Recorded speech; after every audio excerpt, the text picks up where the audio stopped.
So I was born a Gen Z, but raised like a boomer. I didn't have social media until I was 23. I didn't have a cell phone until I was 18. I didn't have access to the internet or TV to use until I was 18. And so I was the only kid that I knew in my middle school, high school, and then college without social media. Some of you are probably wondering if I was Amish. No, I just grew up in Iowa. That is actually part of my family's corn farm, in case you were wondering. But I was the only kid that I knew in middle school, high school, and then even college without access to social media. So that meant I was completely out of the loop when it came to, jokes, references, and the pop culture of my entire generation.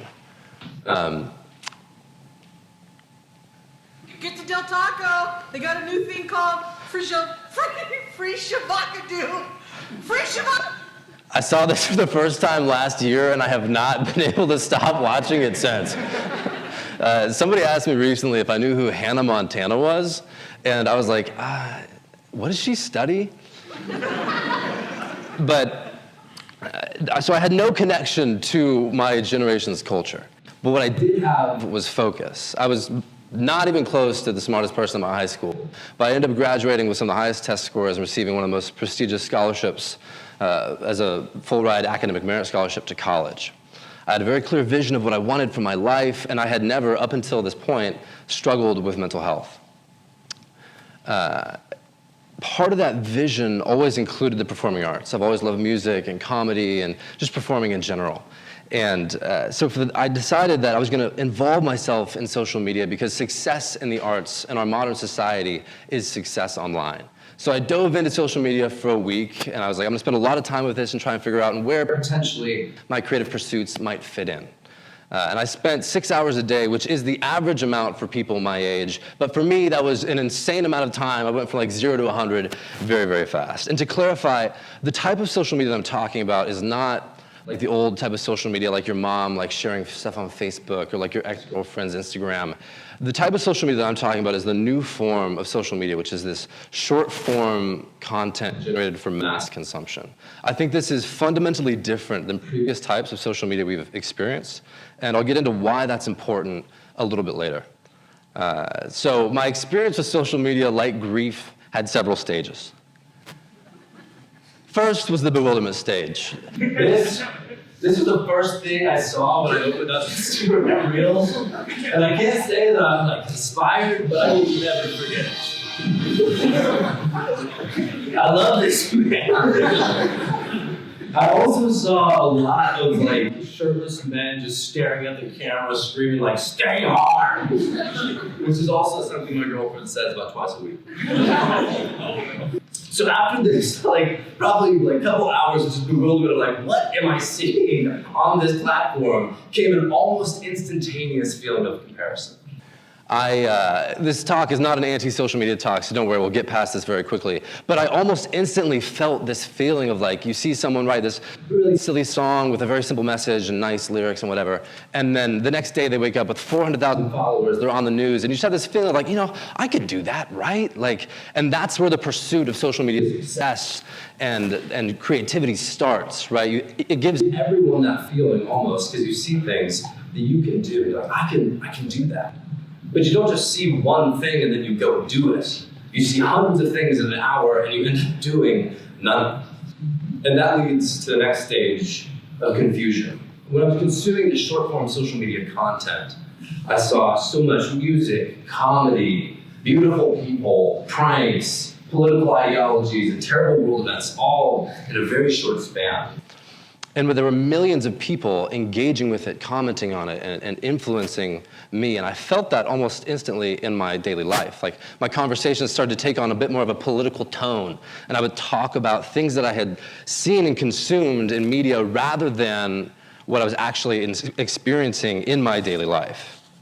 The most concerning thing about this was not necessarily that I was consuming this, but that it made everything else that was important to me suddenly less important.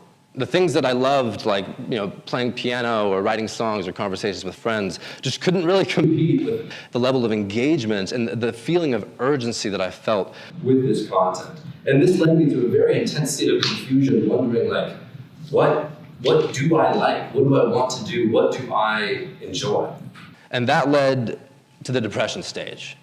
For me personally, I need a sense of purpose. Otherwise, I start to feel this sense of sadness and agitation and eventually depression. And this was literally the first time in my life I've experienced actual depression, this idea of this feeling of hopelessness of does what I do even matter?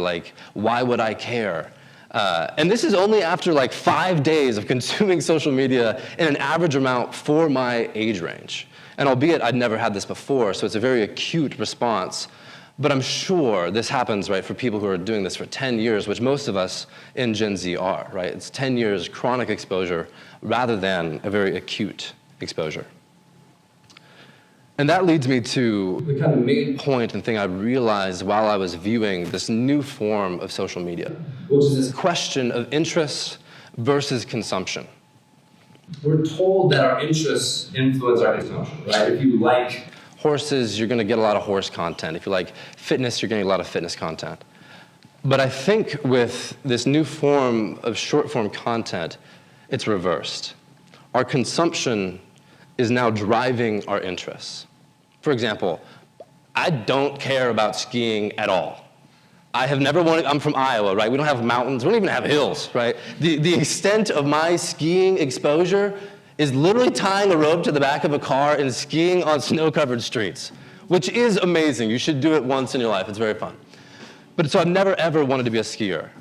For some reason, though, social media thought that I needed to see a lot of skiing content. So I started to imagine myself skiing and doing these crazy skiing stunts, filming them and putting them online, not because I want to ski, but because other people would probably think that it was cool. This is a very benign example, right? Who cares? You're discovering new hobbies, whatever. But what if I was discovering new political ideologies or new belief systems or new cultural values? Are those the kinds of things that we want to be discovering through short-form social media platforms? Right, there are so many examples of other content that we've all seen and we all see every single day of questions of masculinity or gender identity or just angry politics in general on these short-form platforms. The exposure effect is a very, very commonly known impact thing that happens in human psychology, right? It's the idea that when you see something over and over, you start to like it more. Psychologist Robert Zajonc, I hope that's how you pronounce his last name, I haven't talked to him ever, states it very clearly: the mere repeated exposure of an individual to a stimulus is a sufficient condition for the enhancement of attitude towards it, right? This is used by everything from authoritarian regimes to parents trying to get their kids to eat more vegetables, which honestly, what's the difference? But this is so clear in that the more you see something, the more likely you are to agree, and fall in line with that thing. Now pair massive amounts of this exposure effect, which we all obviously scrolling through short-form platforms is very clearly intense exposure effect. Pair that with a very calculated inclusion of peer pressure through following numbers, through likes, through comments. And you've created the perfect system not to give people what they want to view, not to give people consumption driven by their interests, but to give people a way to influence your interests through your consumption. This is most obvious in kids, right? Kids are very, partially developed people. They have no idea what they want and what they're doing. We've all seen kids get sucked into this side of TikTok or this side of YouTube or whatever, and they just come out weirder. You're where did you learn that? And to pretend that doesn't happen to us is just delusional. Right? It may not be as acute or as fast acting, but obviously these same things are happening to our own psychology. Social media used to be this thing where it was something your parents or someone you knew, shared something with you, or someone you wanted to know, you went out and looked for. But currently, with short-form platforms, half the time we have no idea what we're seeing and where it comes from. And then we have no clue what's coming next. So the cultural values that we're being exposed to, they're not created by a person or a group of people even. They're created by algorithms, right? You're not delving into a community of people who are interested in this thing and want to share it with you. You're simply being influenced by an algorithm to the values that it identifies you as most susceptible to. We've all heard the phrase that you become the 5 friends that you're exposed the most to, right? But we now spend more time with social media than we do with our friends. And so I feel like the only real way, because social media now is so personal and it adapts to all of us, the only real way to look at this and its impact on our lives is to look at it like a relationship. And to me, an unfettered access to this short-form content, the only relationship that accurately describes that is like a pervy uncle at Thanksgiving.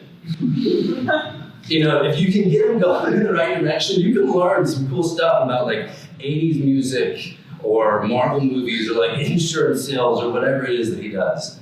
But if you just let him keep going, he's gonna start talking about how hot your friends are. And he's going to start showing you pictures that he thinks are cool. And eventually, right, he's gonna say things like, you know, men weren't naturally evolved for monogamy. And that's why I cheated on your aunt. Like, there's just so many things where we see and know where it's going, but we don't act on it. We don't set boundaries for ourselves. So who you're becoming is no longer who you're around, but who you're watching, right? And so without a sense of purpose, boundaries, and intentions, these short-form social media platforms will turn the energy and the drive and the dreams you have for yourself into this never-ending circle of confusion and doubt. And the real question that I have is, are our interests driving our consumption, which then drive your values and drive the culture you're a part of? Or are we allowing consumption, which is dictated to us by algorithms of people who don't care about us at all, to drive our interests, that then drive our values, and then drive our culture? Which one of those are we choosing and why? Thank you so much.